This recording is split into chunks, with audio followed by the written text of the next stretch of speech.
అందరికీ నమస్కారం అండి. ఈరోజు మన వీడియోలో మార్గశిర మాసంలో పౌర్ణమి రోజు చేసుకునే శ్రీ దత్తాత్రేయ స్వామివారి పూజా విధానం, అలాగే మార్గశిర లక్ష్మీ రెండవ గురువారం పూజా విధానం, ఈరోజు లక్ష్మీదేవికి పెట్టవలసిన నైవేద్యం, అలాగే దత్తాత్రేయ స్వామివారికి శనగలమాల ఎలా తయారు చేసుకోవాలి, స్వామివారికి గురుదత్త దీపం ఎలా పెట్టుకోవాలి, లక్ష్మీదేవికి తమలపాకుల దీపాన్ని అలాగే క్షీర దీపాన్ని ఎలా పెట్టుకోవాలి, ఉపవాసం ఏ విధంగా ఉండాలి, వాటన్నిటిని గురించి కూడా క్లియర్గా అయితే తెలుసుకుందాము. బ్రహ్మ విష్ణు మహేశ్వరులైన త్రిమూర్తి స్వరూపమే దత్తాత్రేయ స్వామివారు. ఆయన అనుగ్రహం మన మీద ఉంటే ముక్కోటి దేవతల అనుగ్రహం కూడా మన మీద ఉన్నట్టే. వివాహం కావాలన్నా, ఉద్యోగం రావాలన్నా, సంతానం కలగాలన్నా, ఆర్థికంగా అభివృద్ధి చెందాలన్నా మనకి గురుబలం తప్పనిసరిగా ఉండాలి. ఈరోజు పూజ చేసుకోవడం వలన మన జాతకంలో ఎలాంటి గురుదోషాలనేవి లేకుండా గురుబలం అనేది పెరుగుతుంది. దత్తాత్రేయ స్వామి వారు మార్గశిర మాసంలో పౌర్ణమి రోజున జన్మించారు. అలాగే ఈరోజు మార్గశిర లక్ష్మి రెండవ గురువారము. మార్గశిర మాసంలో వచ్చే గురువారం రోజు చేసే పూజనే మార్గశిర లక్ష్మీవార వ్రతం అని అంటారు. ఈ వ్రతం లక్ష్మీదేవికి చాలా ఇష్టం. ఈ పూజ చేసుకోవడం వల్ల రుణ సమస్యలు తొలగి సంపద, ఆరోగ్యమైతే కలుగుతాయి. ఆల్రెడీ మార్గశిర మాసంలో మొదటి గురువారం అయిపోయింది. ఇది రెండవ గురువారం. ఎవరైనా మొదటి గురువారం చేసుకోని వాళ్ళుంటే ఈ గురువారం అయినా కూడా స్టార్ట్ చేసుకోవచ్చు. మార్గశిర గురువార వ్రతం చేసుకునే వాళ్ళు తప్పనిసరిగా పాటించవలసిన నియమాలను చూసుకుంటే, ఈరోజు తల దువ్వకూడదు, తలకి నూనె రాయకూడదు, పూజ అయ్యేంత వరకు కూడా ఏమీ తినకూడదు.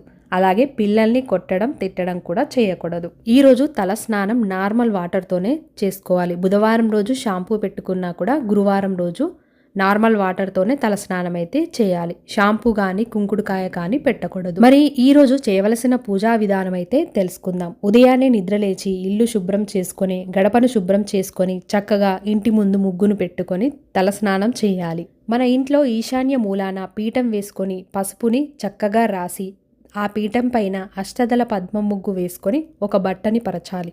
ఎల్లో కానీ, గ్రీన్ కానీ, రెడ్ కానీ ఏదైనా కూడా వేసుకోవచ్చు. దత్తాత్రేయుల స్వామి వారికి పసుపు రంగు ఇష్టం కాబట్టి పసుపు రంగు వేస్తే చాలా మంచిది.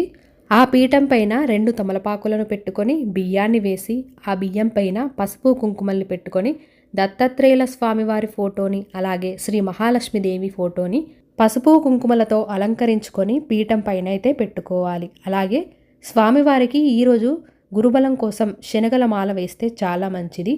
మన జాతకంలో ఉన్న దోషాలన్నీ కూడా తొలగిపోతాయి. ఈ శనగల మాల కోసం రాత్రే శనగలను అయితే నానబెట్టుకోవాలి. ఉదయం పూజ చేసుకునేటప్పుడు దారాన్ని 2 కానీ 3 కానీ 5 వరుసలను తీసుకొని ఆ దారానికి గంధాన్ని రాసి సూదితో శనగల్ని పెట్టుకొని మాలలాగా తయారు చేసుకోవాలి. ఈ శనగలు 11 కానీ 21 కానీ 51 కానీ ఉండేలాగా చూసుకోవాలి. దత్తాత్రేయుల స్వామివారికి శనగల మాలనైతే వేయాలి. దత్తాత్రేయ స్వామివారికి పసుపు రంగు పుష్పాలన్నా పండ్లన్నా చాలా ఇష్టం. వీలైతే పసుపు రంగు పూలతో పూజ చేయడానికైతే చూడాలి. అలాగే దీపపు కుందులనైతే పెట్టుకోవాలి. ఈ దీపపు కుందులలో నూనెను వేసి వత్తులను కూడా వేసుకోవాలి. కొబ్బరి నూనె కానీ, నువ్వుల నూనె కానీ, నెయ్యి అయినా కూడా వాడుకోవచ్చు. మన దగ్గర వెంకటేశ్వర్ల స్వామి దీపమున్నా పెట్టుకోవచ్చు, లక్ష్మీ దీపమున్నా కూడా పెట్టుకోవచ్చు. ఇంట్లో అమ్మవారి విగ్రహం ఉన్నట్లయితే అమ్మవారి విగ్రహాన్ని కూడా పెట్టుకోవచ్చు. మొదటగా మనం ఏం పూజ చేస్తున్నా వినాయకుడికి పూజ చేస్తాం కాబట్టి వినాయకుడిని అయితే తప్పనిసరిగా పెట్టుకోవాలి. వినాయకుడి విగ్రహం ఉంటే పెట్టుకోవచ్చు. విగ్రహం లేనట్లయితే పసుపు గణపతిని చేసుకొని పెట్టుకోవాలి. శ్రీ మహాలక్ష్మీదేవికి పంచామృతాలతో అభిషేకం చేసుకొని ఆ తర్వాత అమ్మవారిని అయితే పెట్టుకోవాలి. దత్తాత్రేయ స్వామి వారికి చాలా ఇష్టమైన గురుదత్త దీపాన్ని అయితే ఏర్పాటు చేసుకోవాలి. దీనికోసం ఒక ప్లేట్ని తీసుకొని గంధం కుంకుమ బొట్లతో అలంకరించుకొని అందులో ఒక పాత్రను పెట్టి ఒక దీపపు కుందిని పెట్టి అందులో శనగలను అయితే వేసుకోవాలి. స్వామివారికి శనగల్ని సమర్పించడం వలన మనకు ఉద్యోగం రాని వారికి ఉద్యోగం, వివాహం కాని వారికి వివాహం, సంతానం లేని వారికి సంతానం అయితే కలుగుతుంది. అలాగే వత్తులను తీసుకోవాలి. ఈ దీపాన్నే మనం త్రిమూర్తి దీపం అని కూడా అంటారు. అంటే 3 దీపాలనైతే వెలిగించుకోవాలి. 2 వత్తులను దగ్గరగా చేసుకొని ఆ వత్తులకు పసుపు కానీ గంధం కానీ పెట్టుకొని పసుపు వత్తిలాగా తయారు చేసుకొని 3 వత్తులైతే పెట్టుకోవాలి. ఈ దీపపు కుందులో నూనె కానీ నెయ్యి కానీ వేసుకోవచ్చు. అలాగే శ్రీ మహాలక్ష్మీదేవికి చాలా ఇష్టమైన క్షీర దీపాన్ని కూడా పెట్టుకోవాలి. ఈరోజు మార్గశిర పౌర్ణమి కాబట్టి అమ్మవారికి పాలతో దీపం పెడితే చాలా మంచిది. ఒక దీపపు కుందును తీసుకొని అందులో పచ్చి పాలను పోసి దానిపైన నెయ్యిని కానీ నూనెను కానీ పెట్టి వత్తైతే వేసుకోవాలి. అలాగే పౌర్ణమి సందర్భంగా అమ్మవారికి చాలా ఇష్టమైన తమలపాకుల దీపాన్ని కూడా పెట్టుకోవచ్చు. దీనికోసం ఒక పాత్రను తీసుకొని గంధం కుంకుమ బొట్లతో అలంకరించుకొని తమలపాకులు 27 తీసుకొని ఒకదాని పక్కన ఒకటి పెట్టుకోవాలి. మధ్యలో దీపపు కుందును కూడా పెట్టుకోవాలి. 27 తమలపాకులు, 27 వత్తులు, 5 గులాబీ పువ్వులు పెట్టుకొని దీపాన్ని అయితే పెట్టుకోవాలి. ఇందుకోసం 9, 9, 9 వత్తులను వేరువేరుగా దారంతో చుట్టి అన్నీ కలిపి 27 వచ్చేలాగా మనం తయారు చేసుకొని దీపపు కుందిలో అయితే పెట్టుకోవాలి. ఆ తర్వాత గులాబీ పువ్వులు అమ్మవారికి చాలా ఇష్టం. గులాబీ పువ్వులను ఒక 5 గులాబీ పువ్వులను కూడా పెట్టుకోవాలి. ఇందులో నెయ్యి కానీ నూనె కానీ ఏదైనా కూడా వేసుకొని దీపం అయితే వెలిగించవచ్చు. అలాగే అమ్మవారికి చాలా ఇష్టమైన పచ్చకర్పూరం జవ్వాదిని కూడా దీపం దగ్గర అయితే వేసుకోవాలి. క్షీరదీపాన్ని అలాగే తమలపాకు దీపాన్ని అమ్మవారికి నైవేద్యం చూపించిన తర్వాత వెలిగించుకోవాలి. ఇలా మనం పూజకు సంబంధించిన అన్ని సామాగ్రిని అయితే ముందుగానే ఏర్పాటు చేసుకోవాలి. అమ్మవారికి స్వామివారికి పెట్టే నైవేద్యాలు దీపాలు అన్నిటినీ కూడా రెడీగా పెట్టుకొని పూజకైతే కూర్చోవాలి. ముందుగా దీపారాధన అయితే చేసుకోవాలి. దీపారాధన చేసుకున్న తర్వాత దీపాలకి గంధం కుంకుమ బొట్లను అయితే పెట్టుకోవాలి. దీపారాధన చేసుకున్న తర్వాత గణపతికి, దత్తాత్రేయ స్వామివారికి, లక్ష్మీదేవికి షోడశోపచార పూజ అయితే చేసుకోవాలి. షోడశ అనగా 16, ఉపచారాలు అనగా సేవలు. చాలా సులభంగా ఉంటాయి, ఎవరైనా కూడా చేసుకోవచ్చు. ఇలా చేయడం రాని వాళ్ళు పంచోపచార పూజ అయినా చేసుకోవచ్చు. ఇందుకోసం గణపతికి, దత్తాత్రేయ స్వామివారికి, లక్ష్మీదేవికి విడివిడిగా గంధం, పువ్వులు, అగరబత్తులు, దీపం, నైవేద్యం అయితే సమర్పించుకోవాలి. షోడశోపచార పూజలో ముందుగా గణపతి శ్లోకాన్ని శుక్లాంబరధరం చదువుకొని ఆచమనం చేసుకోవాలి. 3 సార్లు చేతిలోకి నీళ్లను తీసుకొని తాగి కొన్ని అక్షతలను మళ్ళీ చేతిలోకి తీసుకొని ఆచమనీయ మంత్రాలను చదువుకొని ప్లేట్లో వదిలిపెట్టాలి. నేను సులువుగా చదువుకునే మంత్రాలను పక్కనైతే ఇస్తాను. స్క్రీన్ షాట్ తీసుకొని మీకు చదవడం వస్తే పూజ చేసేటప్పుడు చదువుకుంటూ చేసుకోవచ్చు. తిరిగి మళ్ళీ కొన్ని అక్షంతలను తీసుకొని భూశుద్ధి మంత్రం చదువుకొని మన ఎడమ సైడ్కి అయితే వదిలేయాలి. ఆ తర్వాత ప్రాణాయామం కూడా చేసుకోవాలి. కొన్ని అక్షంతలను తీసుకొని సంకల్పాన్ని చెప్పుకొని వినాయకుడి దగ్గర అయితే వేసుకోవాలి. ఆ తర్వాత ఒక రాగి కానీ ఇత్తడి చెంబు కానీ తీసుకొని అందులో పసుపు, కుంకుమ, గంధం, అక్షంతలు, ఒక పువ్వును వేసుకొని చెంబుకు బొట్టు పెట్టి ఆ చెంబు పైన చెయ్యి పెట్టి కలశమంత్రాన్ని కూడా చదువుకోవాలి. కలశమంత్రం చదువుకున్న తర్వాత ఆ చెంబులోని నీళ్లను పూజా సామాన్ పైన, ఫోటోలపైన, పువ్వులపైన అన్నిటిపైన చల్లి ఆ తర్వాత మనపైన కూడా చల్లుకోవాలి. తర్వాత ఓం శ్రీ మహాగణాధిపతయే నమః ధ్యాయామి ఆవాహయామి నవరత్న ఖచ్చిత సింహాసనం సమర్పయామి అనుకుంటూ వినాయకుడి పైన అక్షంతలైతే వేసుకోవాలి. పాదయో పాద్యం సమర్పయామి, హస్తయో ఆర్ఘ్యం సమర్పయామి, శుద్ధోదక స్నానం సమర్పయామి అనుకుంటూ కలశపు చెంబులో ఉన్న నీళ్లను స్వామివారి పైన చల్లుతూ పూజ అయితే చేసుకోవాలి. ఆ తర్వాత వస్త్రయుగ్మం సమర్పయామి అనుకుంటూ వస్త్రాన్ని, గంధం సమర్పయామి అనుకుంటూ ఒక పువ్వుకు గంధం పెట్టి స్వామివారికైతే సమర్పించాలి. అక్షతాం సమర్పయామి అనుకుంటూ అక్షంతలనైతే చల్లాలి. అష్టోత్తర శతనామావళి కూడా చదువుకోవాలి. అష్టోత్తరం చదువుకునేటప్పుడు పువ్వులు కానీ అక్షంతలు కానీ వేయవచ్చు. చదవడం రాకపోతే ఓం గం గణపతియే నమః అనే మంత్రాన్ని 108 సార్లు చదువుకుంటూ కూడా చేసుకోవచ్చు. ఆ తర్వాత వినాయకుడికి ధూపం, దీపం, నైవేద్యాన్ని కూడా సమర్పించాలి. నైవేద్యం చుట్టూ కూడా నీళ్లను తిప్పి స్వామివారికి అయితే చూపెట్టాలి. ఆ తర్వాత హారతిని కూడా ఇవ్వాలి. తాంబూలం సమర్పయామి అనుకుంటూ ఒక తమలపాకునైతే సమర్పించాలి. మంత్రపుష్పం సమర్పయామి అనుకుంటూ ఒక పువ్వు, కొన్ని అక్షంతలను చేతిలోకి తీసుకొని సమర్పించాలి. ఇంతటితో వినాయకుడి పూజ పూర్తయిపోయినట్టే. ఇప్పుడు దత్తాత్రేయ స్వామి వారికైతే పూజ మొదలు పెట్టుకోవాలి. గణపతికి ఎలాగైతే మనం షోడశోపచార పూజ చేశామో దత్తాత్రేయ స్వామి వారికి కూడా చేసుకోవాలి. ధ్యాయామి అనుకుంటూ స్వామివారి మంత్రాన్ని చదువుకొని ఆవాహయామి నవరత్న ఖచ్చిత సింహాసనం సమర్పయామి అనుకుంటూ అక్షంతలనైతే వేసుకోవాలి. ఆ తర్వాత కలశపు చెంబులో ఉన్న నీళ్లను స్వామివారిపైన చల్లుతూ పాదయో పాద్యం సమర్పయామి, హస్తయో ఆర్ఘ్యం సమర్పయామి, శుద్ధోదక స్నానం సమర్పయామి అనుకుంటూ నీళ్లనైతే చల్లాలి. వస్త్రయుగ్మం సమర్పయామి అనుకుంటూ వస్త్రాన్ని కూడా సమర్పించాలి. గంధం సమర్పయామి అనుకుంటూ ఒక పువ్వుకు గంధం పెట్టి సమర్పించాలి. అక్షతం సమర్పయామి అనుకుంటూ అక్షంతలను కూడా సమర్పించాలి.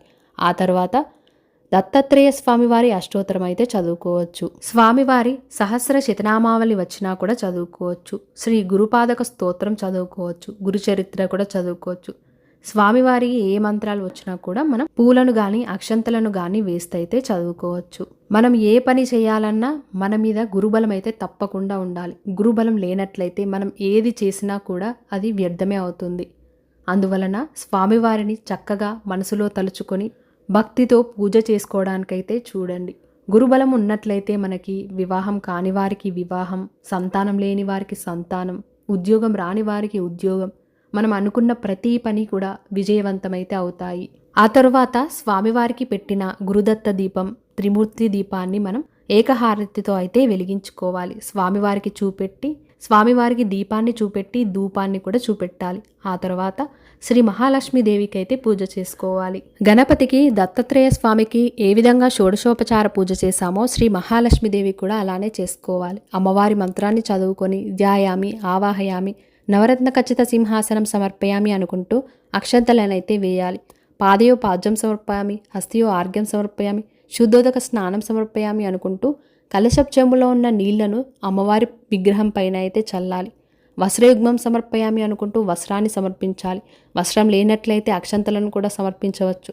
గంధం సమర్పయామి అనుకుంటూ ఒక పువ్వుకు గంధం పెట్టి సమర్పించాలి. అక్షతం సమర్పయామి అనుకుంటూ అక్షంతలను కూడా సమర్పించాలి. అమ్మవారి అష్టోత్తర శతనామావళి వస్తే అష్టోత్తర శతనామావళి చదువుకోవచ్చు. రాని వాళ్ళు ఓం శ్రీ మహాలక్ష్మి దేవియే నమః అనే మంత్రాన్ని కూడా చదువుకోవచ్చు. కనకదార స్తోత్రం కానీ, శ్రీ సూక్తి కానీ, మహాలక్ష్మి అష్టకం కానీ, ఇలా అమ్మవారి ఏ మంత్రాలు వచ్చినా కూడా మనం పువ్వులను కానీ అక్షంతలను కానీ వేస్తూ చదువుకోవచ్చు. అలాగే అమ్మవారికి చాలా ఇష్టమైన లక్ష్మీ గవ్వలు, గోమతి చక్రాలు, చిట్టి గాజులు, యాలకులు, తామర గింజలు, చిల్లర నాణాలు, వీటితోను కూడా అమ్మవారికి అర్చన అయితే చేసుకోవచ్చు. అలాగే శ్రీ మహాలక్ష్మీదేవికి కూడా ధూపాన్ని, దీపాన్ని సమర్పించాలి. దత్తాత్రేయుల స్వామివారికి, శ్రీ మహాలక్ష్మీదేవికి కలిపి నైవేద్యం అయితే సమర్పించుకోవాలి. దత్తాత్రేయ స్వామివారికి అరటి పండ్లు, లడ్డూలు అంటే చాలా ఇష్టం. అలాగే శ్రీ మహాలక్ష్మీదేవికి ఈరోజు 2వ మార్గశిర గురువారం కాబట్టి అమ్మవారికి అట్లు, తిమ్మనం అయితే నైవేద్యంగా పెట్టాలి. వీలైతే పెట్టడానికైతే చూడాలి. కుదరని వాళ్ళు వడపప్పు, పానకం, పాలు, పండ్లైతే సమర్పించుకోవచ్చు. ఆ తర్వాత దత్తాత్రేయ స్వామివారికి తాంబూలం సమర్పయామి అనుకుంటూ ఒక తమలపాకునైతే సమర్పించాలి. అమ్మవారికి కూడా తాంబూలం సమర్పయామి అనుకుంటూ చీర, జాకెట్ ముక్క అలా కానీ, లేదు అంటే 2 తమలపాకులను 2 అరటి పండ్లు, పోక, వక్క, గాజులు ఇలా కూడా సమర్పించుకోవచ్చు. అలాగే అమ్మవారికి చాలా ఇష్టమైన క్షీర దీపాన్ని, అలాగే తమలపాకుల దీపాన్ని అయితే వెలిగించుకొని చూపెట్టాలి. తమలపాకుల దీపాన్ని ఎప్పుడైనా కూడా హారతిలాగా అయితే ఇవ్వకూడదు. మన చేతిలో పట్టుకొని అమ్మవారికి చూపెట్టి పక్కనైతే పెట్టుకోవాలి. అంతేకాని హారతిలాగా అమ్మవారి చుట్టూ కూడా తిప్పకూడదు. ఆ తర్వాత హారతిని కూడా సమర్పించాలి. హారతి చుట్టూ కూడా నీళ్లను తిప్పి స్వామివారికి, అమ్మవారికి కూడా చూపెట్టాలి.